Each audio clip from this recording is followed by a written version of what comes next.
Hello friends, तो आज मैं आपको भिंडी की सब्जी बनाने का बिल्कुल अलग और नया तरीका बताऊंगा। इस तरह से मैं भिंडी की सब्जी बनाएंगे, खाने में बहुत ही ज़्यादा टेस्टी बनेगी। तो चलिए रेसिपी शुरू करते हैं। सबसे पहले यहाँ पे मैंने 700 ग्राम भिंडी ली है। जब भी आप भिंडी परचेज़ करें, छोटे साइज की भिंडी परचेज़ करनी है। जो ज़्यादा बड़ी भिंडी रहती है ना, बाहर से हार्ड होती है और वो पकती भी नहीं है। तो देखिए इस तरह से भिंडी को अपने तोड़ के देख लेना है। अब यहाँ पे आपने भिंडी को अच्छी तरह से कम 2 से 3 पानी से धो लेना है, ताकि इनके ऊपर स्प्रे वगैरह की हो, पोचेस निकल जाए और बाहर से डस्ट वगैरह लगी हो ना, वो भी अच्छी तरह से निकल जाए।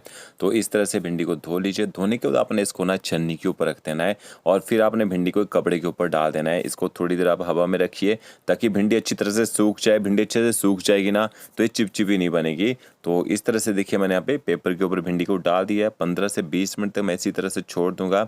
अगर आपके टाइम नहीं है सुखाने का तो आपने क्या करना है, भिंडी को अपने दूसरे कपड़े के साथ ऊपर से मसल लेना है ताकि ये जल्दी सूख जाए। और इसके आगे और पीछे डंठल होता है ना, इस तरह से आपने देखिए डंठल यहाँ पे हटा देना है। अगर थोड़े बड़े साइज की भिंडी हो उसको 1/2 कर सकते हैं। हमने छोटी भिंडी यूज़ की है तो इसको आपने डायरेक्ट इसी तरह से ना काट के यूज़ कर लेना है। अब आपने यहाँ पे ना बेसन ऐड करना है। 1 से 1.5 चम्मच आप यहाँ पे बेसन का ऐड कीजिए।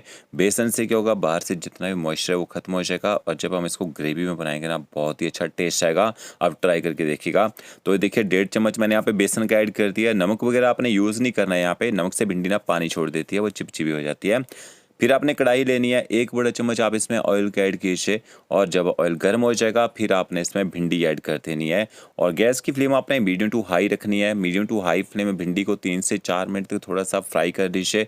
भिंडी को फ्राई कर लेंगे, जब आप इसको ग्रेवी में डालेंगे तो भिंडी एकदम सूखी बनेगी और बहुत ही ज़्यादा टेस्टी बनेगी। तो ओके, देखिए यहाँ मीडियम टू हाई फ्लेम में ना भिंडी को ना 3 से 4 मिनट तक शैलो फ्राई कर लिया है। अच्छी तरह से भिंडी यहाँ पे पक चुकी है।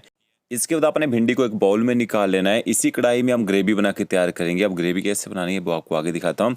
यहाँ पे 2 टमाटर और 1 प्याज का मैंने यूज़ किया है। जो प्याज और टमाटर है इनको आपने फाइन चॉप करना है। देखिए प्याज में इस तरह से कट लगाइए, दूसरी साइड भी कट लगाना है। फिर आपने प्याज को 1/2 करना है और इस तरह से प्याज को ना चॉप कर लीजिए। और जो टमाटर हैं, टमाटरों को आप पीस के यूज़ करना चाहें पीस के भी यूज़ कर सकते हैं, या फिर बारीक काटना हो तो टमाटरों की जो आइज़ होती है ना इस तरह से कि हटा दीजिए। और फिर आपने टमाटरों में भी इसी तरह से कट लगाना है जैसे आपने प्याज में कट लगाए होंगे।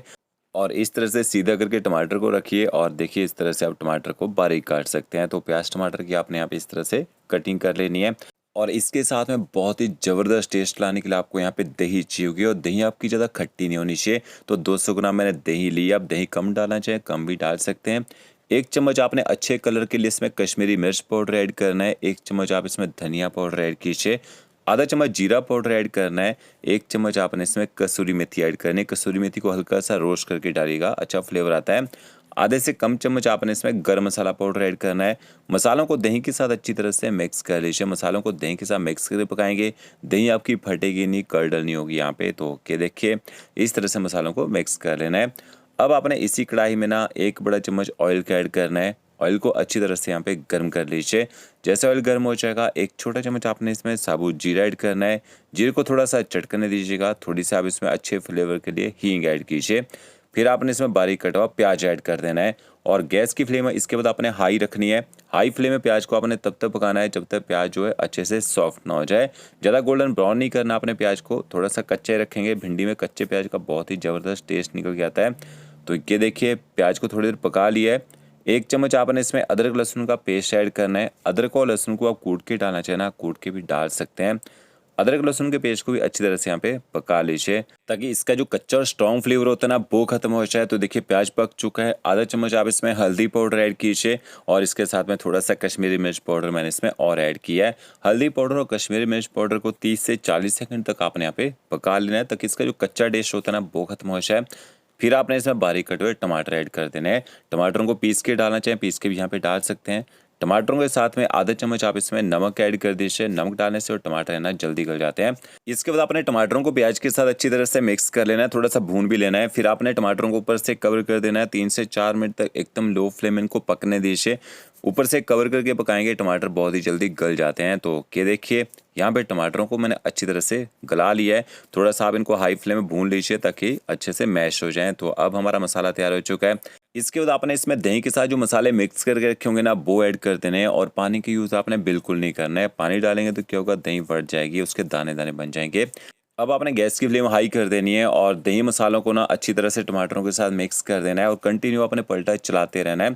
तब तक पलटा चलाना है जब तक यहाँ पे बॉयल ना आ जाए। तो ये देखिए बॉयल आ चुका है और अब आपने ना दही मसालों को भी कम से कम 5 से 7 मिनट तक यहाँ पे पकने देना है। तब तक पकाना है जब तक ये मसाला पकने के बाद ऑयल छोड़ना यहाँ पे शुरू ना कर दे। तो ये आपकी देखिए ग्रेवी तैयार हो चुकी है। अब आपने इसमें आधा कप पानी का ऐड कर देना है। थोड़ी सी पतली ग्रेवी बनानी है क्योंकि जब आप इसमें भिंडी ऐड करेंगे ना तो भिंडी जो है ना ग्रेवी को एब्सॉर्ब कर लेगी। तो इस तरह से ग्रेवी बना के तैयार कर लीजिए।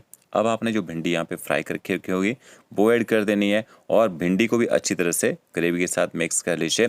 अब ग्रेवी में ज़्यादा थिकनेस कैसी आएगी, जो आपने बेसन कोटिंग किया ना भिंडी के बाहर से, उससे एकदम अच्छी थिकनेस आ जाएगी ग्रेवी में और आपकी जो सब्जी है ना ज़बरदस्त बनेगी। ये देखिए और एक बार भिंडी को आपने ज़्यादा यहाँ पे पकाना नहीं है क्योंकि भिंडी को हमने शैलो फ्राई किया था। तो यहाँ पे आपने ना सिर्फ 1.5 से 2 मिनट तक भिंडी को ग्रेवी के साथ पकाना है। तो भिंडी अच्छी तरह से गर्म हो चुकी है। थोड़ा सा मैंने हरा धनिया ऐड किया बारीक कटा हुआ और इसके बाद आपने ना गैस की फ्लेम बंद कर देनी है। गर्मा गर्म आप इस सब्जी को रोटी नान के साथ सर्व कर सकते हैं। तो फ्रेंड्स अगर आपको मेरा वीडियो अच्छा लगा होगा लाइक शेयर कमेंट जरूर कीजिएगा। ओके फ्रेंड्स, नए वीडियो के साथ थैंक यू।